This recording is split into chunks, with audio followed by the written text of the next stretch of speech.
कीलकम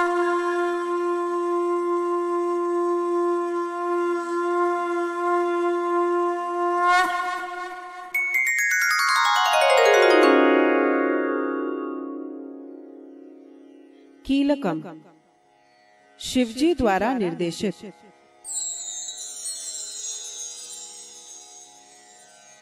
कीलक का ज्ञान चाबी की तरह देवी की असीम कृपा के द्वार को खोलकर मनुष्य की सभी इच्छाओं की पूर्ति करता है।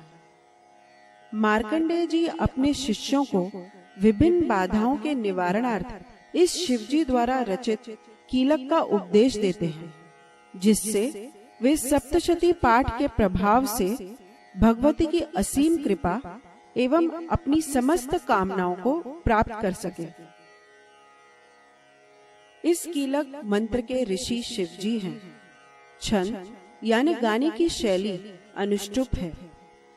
इस मंत्र की प्रमुख देवता देवी सरस्वती हैं और श्री जगदम्बा की प्रीति के लिए ही सप्तशती के पाठ के अंतर्गत इसका उपयोग होता है।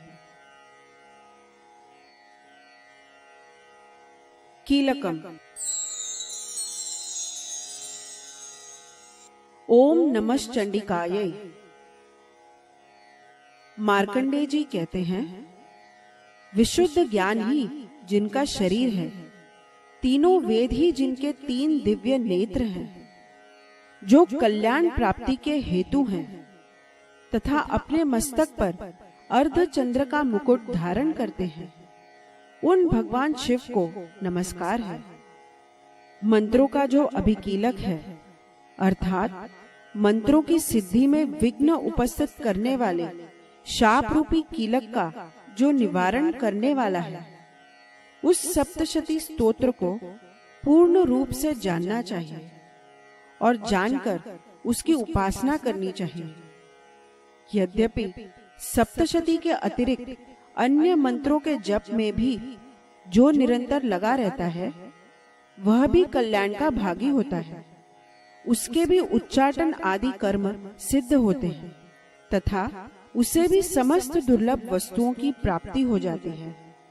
तथापि जो अन्य मंत्रों का जप न करके केवल इस सप्तशती नामक स्तोत्र से ही देवी की स्तुति करते हैं, उन्हें स्तुति मात्र से ही सच्चिदानंद स्वरूपिणी देवी सिद्ध हो जाते हैं। उन्हें अपने कार्य की सिद्धि के लिए मंत्र, औषधि और अन्य किसी साधन के उपयोग की आवश्यकता नहीं रहती। बिना जप के ही उनके उच्चाटन आदि समस्त अभिचारक कर्म सिद्ध हो जाते हैं। इतना ही नहीं, उनकी संपूर्ण अभिष्ट वस्तुएं भी सिद्ध होती हैं। लोगों के मन में यह शंका थी कि जब केवल सप्तशती की उपासना से अथवा सप्तशती को छोड़कर अन्य मंत्रों की उपासना से भी समान रूप से सब कार्य सिद्ध होते हैं, तब इनमें श्रेष्ठ कौन सा साधन है? लोगों की शंका को सामने रखकर भगवान शंकर ने अपने पास आए हुए जिज्ञासुओं को समझाया कि यह सप्तशती नामक संपूर्ण स्तोत्र ही सर्वश्रेष्ठ एवं कल्याणमय है। तदनंतर भगवती चंडिका के सप्तशती नामक स्तोत्र को महादेव जी ने गुप्त कर दिया। सप्तशती के पाठ से जो पुण्य प्राप्त होता है, उसकी कभी समाप्ति नहीं होती, किंतु अन्य मंत्रों के जप जन्य पुण्य की समाप्ति हो जाती है। अतः भगवान शिव ने अन्य मंत्रों की अपेक्षा जो सप्तशती की श्रेष्ठता का निर्णय किया, उसे यथार्थ ही जानना चाहिए। अन्य मंत्रों का जप करने वाला पुरुष भी यदि सप्तशती के स्तोत्र और जप का अनुष्ठान कर ले, तो वह भी पूर्ण रूप से ही कल्याण का भागी होता है। इसमें तनिक भी संदेह नहीं है। सर्वत्र विचरते रहने पर भी इस संसार में उसे कहीं भी भय नहीं होता। वह अपमृत्यु के वश में नहीं पड़ता तथा देह के त्यागने के अनंतर मोक्ष प्राप्त कर लेता है। अतः कीलन को जानकर उसका परिहार करके ही सप्तशती का पाठ आरंभ करे। जो ऐसा नहीं करता, उसके ज्ञान का नाश होता है। इसलिए कीलक और निष्कीलन का ज्ञान प्राप्त करने पर ही यह सप्तशती स्तोत्र निर्दोष होता है और विद्वान पुरुष इस निर्दोष स्तोत्र का ही पाठ आरंभ करते हैं। यहाँ कीलक और निष्कीलन के ज्ञान की अनिवार्यता बताने के लिए ही विनाश होना कहा गया है। वास्तव में किसी भी प्रकार से देवी का पाठ करने से लाभ ही होता है। स्त्रियों में जो कुछ भी सौभाग्य आदि दृष्टिगोचर होता है वह सब देवी के प्रसाद का ही फल है। अतः इस कल्याण में स्तोत्र का सदा जप करना चाहिए।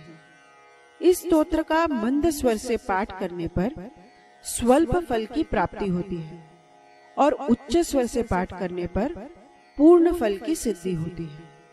अतः उच्च स्वर से ही इसका पाठ आरंभ करना चाहिए। जिनके प्रसाद से ऐश्वर्य, सौभाग्य, आरोग्य, संपत्ति, शत्रुनाश तथा परम मोक्ष की भी सिद्धि होती है, उन कल्याणमयी जगदम्बा की स्तुति मनुष्य क्यों नहीं करते। निष्कीलन। जो साधक कृष्ण पक्ष की चतुर्दशी अथवा अष्टमी को एकाग्रचित्त होकर भगवती की सेवा में अपना सर्वस्व समर्पित कर देता है और फिर उसे प्रसाद रूप से ग्रहण करता है, उसी पर भगवती प्रसन्न होती है, अन्यथा उनकी प्रसन्नता नहीं प्राप्त होती। इस प्रकार सिद्धि के प्रतिबंधक रूप कील के द्वारा महादेव जी ने इस सप्तशती स्तोत्र को कीलित कर रखा है। इसी प्रक्रिया को निष्कीलन कहते हैं। जो पूर्वोक्त रीति से निष्कीलन करके इस सप्तशती स्तोत्र का प्रतिदिन स्पष्ट उच्चारण पूर्वक पाठ करता है, वह मनुष्य सिद्ध हो जाता है, वही देवी का पार्षद होता है और वही गंधर्व भी होता है। निष्कीलन का अर्थ। यहाँ पर यह कहने का प्रयत्न किया गया है कि साधक को उपरोक्त तिथि को अपना सर्वस्व पूर्ण रूप से देवी को समर्पित कर देना चाहिए और फिर भगवती का ध्यान करते हुए यह भावना करनी चाहिए कि भगवती स्वयं उसे अर्पित सर्वस्व प्रसाद रूप में प्रदान कर रही है। इसी से समस्त विघ्नों का नाश हो जाता है। इस पूर्ण प्रक्रिया को निष्कीलन कहते हैं।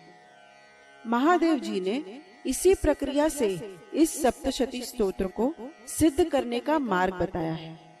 साथ ही उन्होंने सप्तशती स्तोत्र का प्रतिदिन स्पष्ट उच्चारण पूर्वक पाठ करने पर जोर दिया है।